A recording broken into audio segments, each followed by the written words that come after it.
On this mini-sode, we want to pick up where we sort of left off yesterday. So if you missed that one, you might want to tune in. We told a little bit of behind the curtains story about an incident on an airplane where we weren't proud of our behavior. And we've worked hard to change that behavior, which was crap talking about other people and situations and events and actually all kinds of things. As we realized it, we had a crystallizing moment about, oh my gosh, we're judgmental, and we vocalized that a lot with others. And then as we started to examine that further, we realized we were bonding with others over this. And this was a very big, pervasive part of our life that was going to take more than just a few little habit structure changes. So let's call this Sister Confession Session Part 2.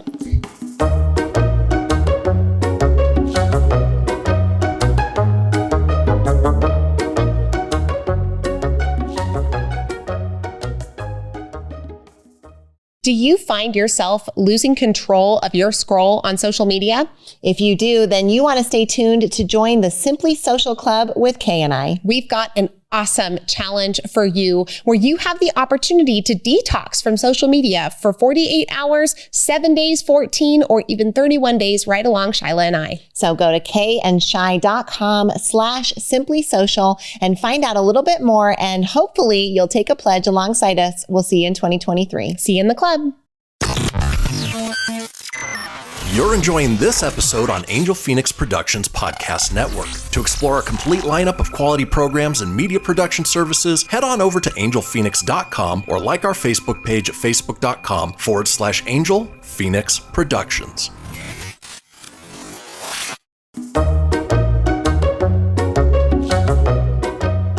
So today we're taking part 2 of the Sister Confession Session, and we talked about this a little bit on Tuesday's episode, where we discussed some of those things that you can do to build better habits. And one of those things is to discover the root cause of the habit that's at play.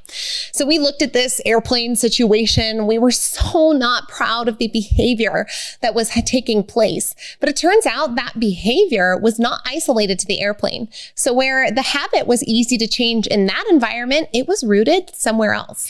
Well, think about, you've probably been in a situation, and maybe you can reflect back to your high school days or college days. And if you're in a social situation and someone walks in that is violating the social norms of the fashion at wherever you are, right? Maybe even like it's someone in a kilt, or it's someone dressed totally punk rock, or just completely different than everyone else. The natural inclination was probably, if you were like us, to turn to your friends and be like, oh my gosh, that guy's weird. Did you see that weird outfit over there? Ooh, that's a lot. And go into instant judgment mode. Now, what does that do? It instantly bonds anybody who has also been thinking that. And now we have a little group bond. We have a little bit of in-group and out-group. We have a sense of belonging. And as human beings, that is one of our most deepest needs, is to feel belonged. And so this is judging others and is a really fast and easy path to bond with others. And if we don't become conscious of it, we can do that our whole lives. Once we recognized that being judgmental was a bonding agent from a social perspective, we started to see how much we were leaning on this unhealthy resource for creating social bonds with our friendships, with new networking opportunities and things of that nature.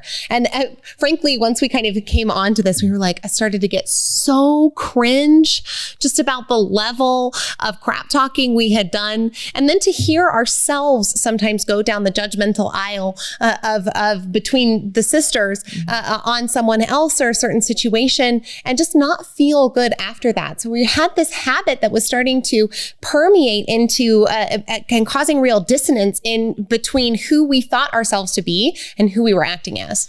You've probably heard us talk before about that inner roommate of yours that's got a voice. Sometimes it's an inner critic, sometimes it's an inner cheerleader, sometimes it's an inner Zen monk, and sometimes it is an inner judgmental bee. And that doesn't mean that that has to be you or that you have to vocalize it. And so realizing that it doesn't mean we've gotten completely rid of any judgmental thoughts ever, but it means that we're not buying into them. And we're certainly not going to vocalize them unless we can find a way to see construction in it and the ability to have a positive outcome. Ooh, what did Megan teach us recently? Oh, if you can't fix it in 5 seconds, don't say anything at all. Right? If you're like, oh my gosh, that is a terrible pair of pants. Like, first of all, why would you say that to someone? But if you were, they can't go fix that in 5 seconds. But if they have a booger on their face, that is something they can fix. So just a fun etiquette side pro tip there for you. Yes. Well, I love it. And thank you, Megan. That was so good. I've actually taught that now to basically anyone with ears who will listen, because it is just such a great thing to do to help keep you out of that judgment zone.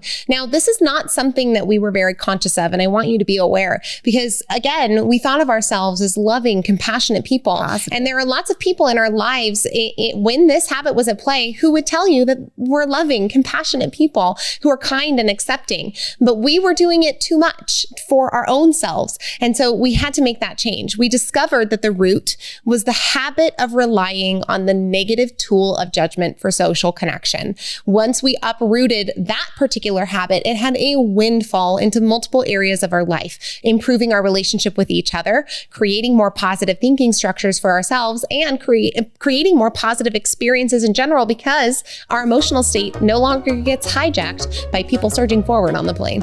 Ooh, I feel better after this confessional, part 1 and 2.